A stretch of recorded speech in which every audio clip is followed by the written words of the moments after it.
Olá pessoal, bem-vindos a mais uma videoaula. Vamos dar aqui continuidade aos estudos de degrau unitário e impulso unitário no tempo contínuo.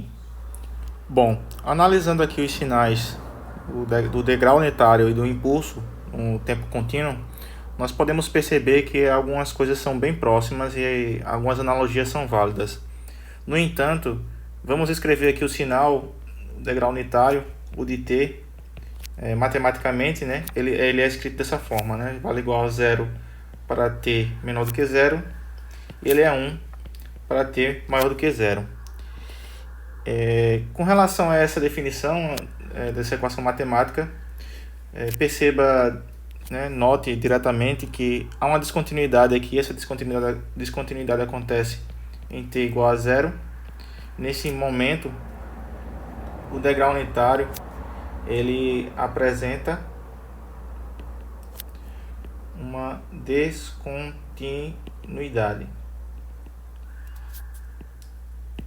E essa descontinuidade não foi observada no caso discreto, né, no tempo discreto, mas aparece aqui no caso contínuo, e a gente vai comentar um pouco, né, como a gente pode aproximar esse tipo de descontinuidade para poder tratar o desenvolvimento matemático, né, a formulação, já que uma função descontínua ela vai apresentar uma dificuldade formal, né, da gente apresentar, por exemplo, fazer uma operação de uma derivada, né, com a função descontínua. A gente vê que isso aí não é possível, mas a gente vai mostrar uma aproximação para deixar isso aqui mais agradável. Bom, então perceba esse primeiro momento, né, que o degrau unitário ele tem no tempo contínuo essa descontinuidade em t igual a zero. E aí, para facilitar essa apresentação, já que uma função descontínua, né, ela não é diferenciável nesse tempo igual a zero, vale a pena fazer uma abordagem, né, observando aqui para a figura 1.33, né, essa figura aqui.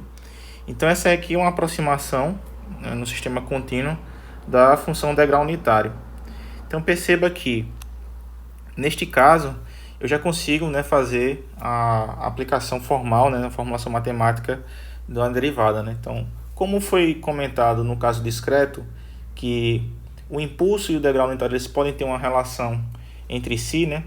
Por exemplo, foi comentado lá que, no caso discreto, que o impulso ele pode ser escrito, né, como uma forma de uma equação de primeira diferença.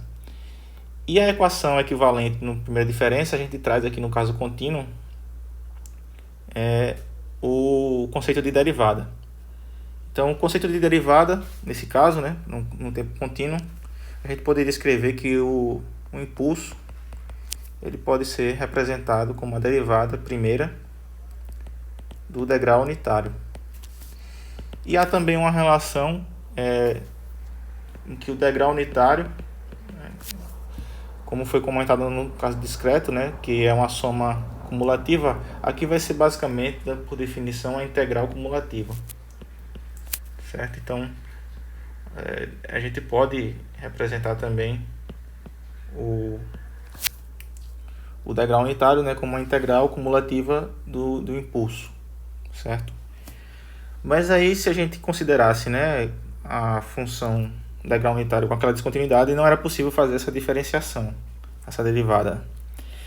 E por isso é feita essa aproximação, no caso contínuo aqui, de forma que, se eu aplicar agora a derivada desse sinal, né, seja a função aproximada aqui do degrau unitário, o de delta, né, então seria delta, função impulso unitário de delta no tempo igual a função aproximada, derivada primeira da função aproximada dt, a gente vai chegar aqui nessa relação, né, como está observado aqui. Desculpe, na relação nesse gráfico, né, na figura 1.34.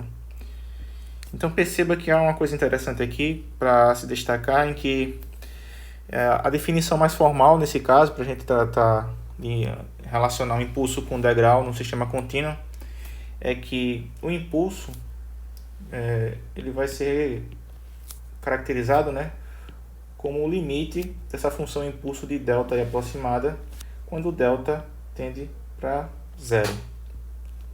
E aí você percebe o seguinte, que à medida que eu reduzo, né, o valor de delta, faço ele se aproximar para zero, ele vai se aproximar para um valor de zero. Consequentemente, sua amplitude vai se aproximar para um valor de 1 sobre zero, que vai tender, né, para um valor infinito. Então, eu posso estreitar esse pulso da figura 1.34, e quando eu estreito ele, eu deixo ele também mais alto, né? Então, essa relação proporcional vai caracterizar que a integral dessa área aí, né, nesse pulso aí retangular, ele vai ser igual a 1, sempre unitário, certo? Bom, então esse é um princípio, né, que você, considerando que não importa o valor de delta que eu considerar aqui, se eu sempre considerar eles como se fosse uma parcela insignificante, ou seja, tendendo para zero, seu valor vai caracterizar, né, nesse limite, a aplicação do limite vai caracterizar uma área aqui unitária, né, vou escrever aqui a área unitária. Será conveniente, né, tratar a representação do impulso unitário no tempo contínuo como se fosse uma flecha aqui, nessa definição. Certo? Então, essa flecha com altura 1 caracteriza a altura unitária, mas se nós formos querer representar, né, com uma amplitude diferente, né, um valor de K, basta definirmos dessa forma, né, que ela vai ser K vezes U de T igual a integral de menos infinito a T de K delta T delta de tal, certo? Então aqui seria essa definição. Então aí no caso você teria aqui um K também, né? Representar se fosse um caso de impulsos com amplitude diferentes, né? Que vai ter um exercício que a gente vai falar sobre isso. Bom, então passando aqui a gente tem a definição do impulso unitário relacionado com o degrau unitário, né, em tempo contínuo. Nessa perspectiva aqui dessa equação, uma integral cumulativa, e aí aquela análise também graficamente, né, vale também do caso discreto para o caso contínuo, é o mesmo tipo de raciocínio. Nesse caso aqui da equação no lado direito, basicamente você pode fazer mudando a variável de integração, né, como lá no caso discreto foi feito mudando a variável da somatória, né, intervalo da somatória. Aqui a gente pode fazer isso mudando também, ou seja, se eu substituir aí a variável de integração tal para uma variável sigma, e podemos definir sigma como t menos tal, a gente vai chegar nesse tipo aqui de expressão, certo? E aí esse tipo de expressão, como está mostrado aqui no livro texto atrás, como se fosse a equação referenciada à equação 1.75, ela vai nos ajudar muito, né, tratar os estudos no capítulo 2 e em diante quanto a esse tipo de caso, né, com impulso, onde essa interpretação gráfica que está mostrada aqui nessa figura também, ela vai ser muito útil, né, para entendermos o comportamento do impulso unitário, né, sobre uma integração. Então, lá no capítulo 2 isso aí vai ficar mais claro para vocês, beleza? E essa propriedade da amostragem ela é muito importante, assim como acontece na amostragem em sistemas digitalizados em tempo discreto, a gente pode trazer também esse conceito de amostragem para sistemas em tempo contínuo.